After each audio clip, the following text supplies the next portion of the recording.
Drugs in sport have sparked controversial debate for years, where it is questioned whether it enhances sport or damages it. Drugs are used throughout sport to be used as a shortcut, enhancer, or a stimulant, but is this unfair and unethical?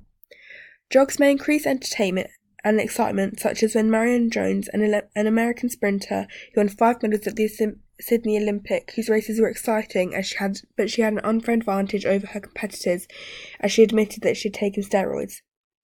However, even though this was entertaining, it was also very unethical, and she was stripped of all of her medals, and also took a life-changing moment away from her competitors, who could have received their medals with their national anthem playing.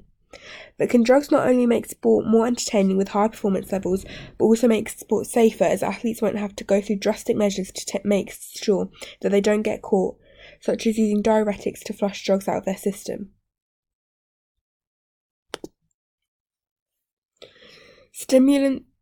Drugs have been a problem in sport for many years, where it started with athletes believing that they were taking vitamins from their coaches when they were actually performance-enhancing drugs. However, you would think with an increase in technology and punishments to illegal drug taking, it still doesn't deter athletes from taking these drugs. There are many different drugs used for different purposes that athletes use, including painkillers, calming drugs, water loss, stimulants, doping, and drugs to mask drug use. Many of these drugs can have dangerous side effects and can cause serious lifetime issues. For example, painkillers may be used for an athlete at the time, as it allows them to carry on training, as it may mask the pain. However, it may mask the pain too much, and it may lead to the athlete becoming more injured, as they are ignoring an important message from the brain to stop working, as it may lead to more problems. This can help in the short run for an athlete when they're injured, but it may affect them in the long run, as they can't completely recover, and it could ruin their career. Other drugs such as steroids are used to aid athletes in becoming stronger. However, this is very unethical, as many other athletes don't take this shortcut and work very hard and may be beaten by someone who hasn't had to work as much. But it may be argued that even though they have taken the drugs, they still have to work hard, and that there may be many athletes that currently use drugs like this that haven't been caught. However, these drugs can have serious health issues such as damage to reproductive organs and the liver. There are also drugs that are used to mask drug use, so that they are able to go through drug testing, such as diuretics, which are used for the body to excessively lose water in aim to get the drugs out of their system.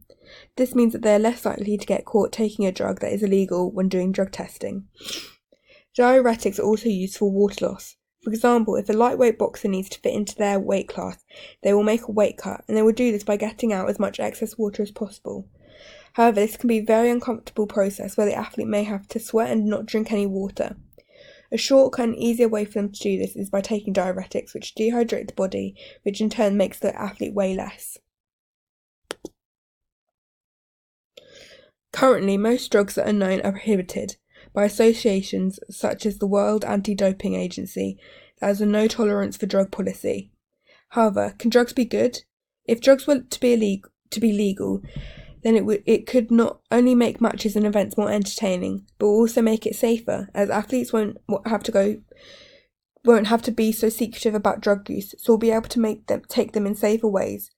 But drugs can still have bad side effects, such as increased aggressiveness and lifetime health issues, and increase people's risk of getting diseases such as heart disease. This behaviour then may be copied by people that think that this behaviour is what their role models do. This can then change what many people play sport for, so instead of it being for enjoyment, it is all about winning. As well as this, we will be able to see a strain on services on the NHS due to an increase in drug-related issues. Also, these role models may end up making impressionable spectators think that recreational drug use is also okay, even though this can have more health issues. Trying to combat illegal drug use is very hard, as it is not only hard to catch people that are taking drugs, but it's also hard to decide whether drugs should be illegal or not. For example, Maria Sharapova was recently banned from tennis for a number of years due to taking a drug that she had been taking for a number of years and thought was safe. But after it recently became illegal, she was unknown to this and got banned, which then affected the rest of her career, as she wasn't able to get back to the standard that she once played. The best way to crack down on drug use is to do unexpected testing on athletes, so they won't have time to master the drugs that they are using. This may also deter athletes from taking the drugs, as they are more likely to get caught, and the strict punishments for athletes will not want to get banned, so will be less likely to take the drugs. However, drug tests aren't always accurate, and many people get away with taking drugs for years, as they weren't picked up on drugs tests, and methods such as blood doping aren't very easy to catch. However, it has been argued that if drugs were legal, then the money spent on drugs testing could be used in other ways, such as improvements to facilities. There are many organisations which are used to promote anti-drug taking, such as the World Anti-Doping Drug Agency. Overall, I think that drug use in sport shouldn't be allowed, as it is unethical and unfair for other athletes who have trained incredibly hard all their life to be beaten by someone who has taken a shortcut and hasn't had to work as hard.